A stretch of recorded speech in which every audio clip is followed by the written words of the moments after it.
পারে Donald Trump. দর্শক, আমি আপনাদেরকে সংক্ষিপ্ত সময়ের মধ্যে এই খবরগুলোকে দেওয়ার চেষ্টা করছি। প্রথম যে খবরটি দিয়ে আমি শুরু করতে চাই, আপনারা তো সবাই দেখতে এবং শুনতে পাচ্ছেন, তাই তো? আমি বুঝতে পারছি না আমাদের ইউটিউবে দর্শকদের সংখ্যা এত কম কেন? কোনো প্রবলেম হচ্ছে কি?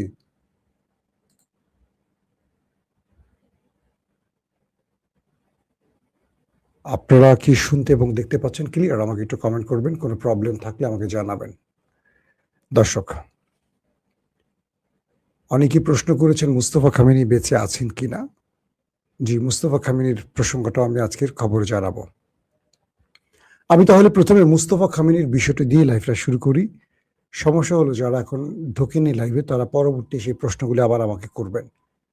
তাই বলবো যারা লাইভটা দেখছেন যে অংশটুকু মিস করবেন, পুনরায় সেই অংশটুকু দেখে নেবেন। পশ্চিমা গণমাধ্যম বলছে যে আলী খামেনিকে যেদিন হত্যা করে স্ট্রাইক চালিয়ে আমেরিকা ইসরায়েল, সেদিন একই জায়গায় ছিল মুস্তফা খামেনি এবং মুস্তফা খামেনি সেই আক্রমণে ব্যাপক আহত হয়। তার মুখের বিভিন্ন অংশ, তার পা, হাত ব্যাপক ক্ষতিগ্রস্ত হয়েছে। তার মুখ এতটা ঝলসে গেছে যে তিনি কথা বলতে পারছেন না। আমি বলছি না, এগুলো পশ্চিমা গণমাধ্যমের দাবি। তার একটি পা উড়ে গেছে, তার একটি পা নেই, তিনি পঙ্গু। হাত, শরীরের বিভিন্ন অঞ্চল ব্যাপক ক্ষতিগ্রস্ত হয়েছে, তবে তিনি বেঁচে আছেন। পশ্চিমা গণমাধ্যম দাবি করছে যে মুস্তফা খামেনিকে প্রেসিডেন্ট মাসুদ পেজিশকিয়ান, যিনি নিজে একজন ডাক্তার, তার তত্ত্বাবধানে রাখা হয়েছে এবং তাকে এমন জায়গায় রাখা হয়েছে যেটা ইরানের খুব কম মানুষ জানে, এবং তিনি তার প্লাস্টিক সার্জারির জন্য অপেক্ষায় আছেন, অর্থাৎ তার চেহারা প্লাস্টিক সার্জারি করা হবে।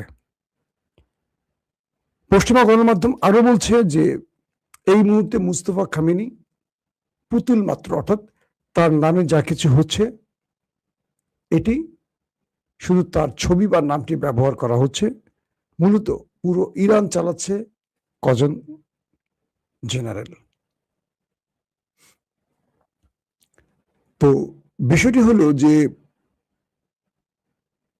একজন আমাকে লিখছেন একটা ভালো কথা, মজা লাগছে লেখাটা, লিখছে গুপ্ত সাংবাদিক। ধন্যবাদ আপনাকে ভাই, আমাকে গুপ্ত বলবেন। কারণ কি জানেন, গুপ্ত ছিল বলেই হাসিনা পালিয়েছে দেশ ছেড়ে। 15 বছর বালুর ট্রাক যারা সরাতে পারেনি তারা হাসিনার একটা পশমও ছিঁড়তে পারে নাই। এই দেশে তারা ক্ষমতায় বসে গেছে এস্টাবলিশমেন্ট ভারত চেয়েছে বলে। ভালো লাগছে কথাটা শুনতে। আগামীতে দেখা হবে ইনশাআল্লাহ আপনাদের সত্য আর গুপ্তের সাথে। মাইন্ড করবেন না আমার কথায়। কতটুকু পারেন গত 15 বছরে দেখেছি। একজন তো দেশই আসে নাই, আরেকজনকে জেলে ঢুকিয়ে রেখেছে, কেউ রাস্তায় নামেন নাই। এখন হাসিনা পালিয়েছে, খুব লাফালাফি বেড়েছে। লজ্জা করেন আপনাদের ভাই? হাসি মুখে বললাম, কষ্ট পেয়েছেন? বোরকা পরে ওই যে প্রেস ক্লাব থেকে মির্জা ফখরুল বোরকা পরে পালিয়েছিল, মনে আছে? গুপ্ত কারা বলেন? আমি না আপনি? ধন্যবাদ। তো একজন এসে, প্রিয় মাসুম ভাই, জাহেলদের কথা আপনি বাদ দেন, আমার আর বলা লাগলো না, দর্শকই আপনার উত্তরটা দিয়ে দিল ভাই।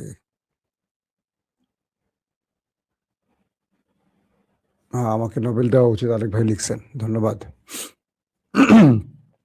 তো বলা হচ্ছে, পশ্চিমা গণমাধ্যমগুলো আরো বলছে যে কয়েকজন জেনারেল মূলত ইরান চালাচ্ছে, মুস্তফা খামেনি এই মুহূর্তে চালাচ্ছেন না। আমি বলছি যে এই কথাগুলো পশ্চিমা গণমাধ্যম সত্য না মিথ্যা বলছে, তার দুটো প্রেক্ষাপট যদি আমি উদ্দেশ্য করে বলি আপনাদের। এরকম মূলত ডোনাল্ড ট্রাম্প এবং ইসরায়েল মুস্তফা খামেনিকে হন্য হয়ে খুঁজছেন।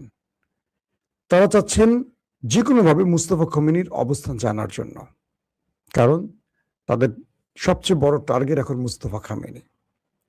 তো পশ্চিমা গণমাধ্যম এই সংবাদগুলো করার পেছনে উদ্দেশ্য দুটো হতে পারে। এক, তারা যা বলেছেন সত্য বলেছেন। দুই, তারা মুস্তফা খামেনির অবস্থান জানার জন্য এমন সংবাদ দিয়েছেন যাতে মুস্তফা খামেনি এই সংবাদকে মিথ্যা প্রমাণের জন্য কোনো না কোনোভাবে গণমাধ্যমে বা কোনো একটা জায়গায় তার অবস্থানকে প্রমাণ করে যে না, তিনি ঠিক আছেন, আমেরিকায় খবরগুলো মিথ্যা দিয়েছে। তার মানে তখনই তারা মুস্তফা খামেনির টার্গেট কনফার্ম করতে পারবে। এক, আবার যদি আমেরিকা ট্রাম্প বা পশ্চিমা গণমাধ্যম এত নিখুঁতভাবে সংবাদ দিতে পারে তার হাত উড়ে গেছে, পা উড়ে গেছে, মুখ উড়ে গেছে, ঝলসে গেছে, এটা তাহলে পশ্চিমা গণমাধ্যম যে সোর্সে খবর পেয়েছে, ধরলাম আমেরিকা বা ইসরায়েলের ইন্টেলিজেন্স সোর্স, তাহলে তারা মুস্তফা খামেনিকে প্রাণে মারছে না কেন? আমি ধারণা করতে পারি প্রথমটা যে তারা বলছে এটি আসলে মিথ্যা। তারা পশ্চিমা গণমাধ্যমগুলো এই খবর দিয়ে মুস্তফা খামেনিকে ক্যামেরার সামনে আনতে চায় যাতে করে তাকে টার্গেট করতে পারে। তিনি হয়তোবা ভালো আছেন, সুস্থ আছেন, এটা আমার বিশ্বাস। দর্শক, দ্বিতীয় যে গুরুত্বপূর্ণ সেটি, চীন ইরানে থাকা তার সকল নাগরিকদের দ্রুত ইরান ছাড়তে বলেছে।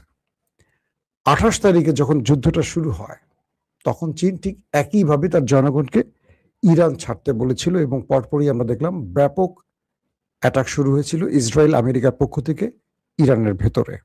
আবার নতুন করে চীন ইরান থেকে তার সকল জনগণকে চলে যেতে বলেছে, দ্রুত নিরাপদ স্থানে চলে যেতে বলেছে। তার মানে হলো ধারণা করা হচ্ছে যে কোনো সময় ইরানে আরেকটি বড় অ্যাটাক করতে যাচ্ছে সেই দেশ দুটো।